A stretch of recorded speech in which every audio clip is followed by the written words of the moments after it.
হঠাৎ করে school bus বন্ধ করার বিরুদ্ধে আজ সোদপুর ওয়ার্কশপের এজেন্টকে ঘিরে বিক্ষোভ দেখালো এলাকার কাউন্সিলর সহ অভিভাবকেরা।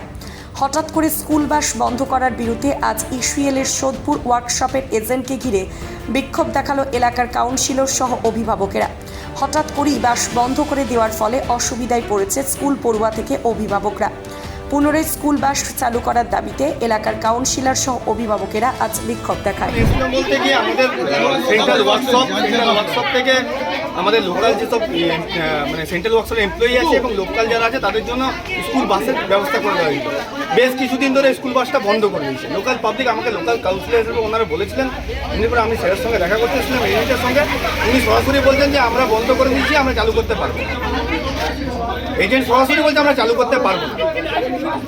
অন্যান্য জায়গায় চলছে কি? বেশিরভাগ জায়গায় তো দেখছি বাস চলছে, কোথাও রকম কোনো বাস বন্ধ নেই। শুধুমাত্র সেন্ট্রাল ওয়ার্কশপে এজেন্ট কিভাবে বন্ধ করছে না বলছে উনি জানেন। উনি সরাসরি বলছে আমরা কোনো রকমভাবে চালু করতে পারবো না, আমাদের এমপ্লয়ি নেই। এবারে বাকি স্টুডেন্ট এবং বাকি যাদের বাবা মা রয়েছে এই গরমের রোদ্রে তারা কি করবে? আমাদের ছেলেরা স্কুল বাসে যায়, ইসিএলের বাসে অ্যাভেল করে, হঠাৎ আমার এজেন্ট সাহেব বন্ধ করে দিয়েছে। এটা কারণেই বুঝতে পারেন যে স্কুল স্টার্ট হচ্ছে, তার আগে ইনফরমেশন দেওয়ার দরকার, সেও কিছুই না। উনি হঠাৎ বন্ধ করে দিচ্ছেন, বলছেন কি আপনারা কি পয়সা দিন। আর আমি যে পয়সা দিই তার জন্য তার ডকুমেন্টস আছে আমাদের কাছে, ওনার কাছে রেকর্ড আছে। আর প্রত্যেক বছর যা রেট আছে তাই দেওয়া হয়।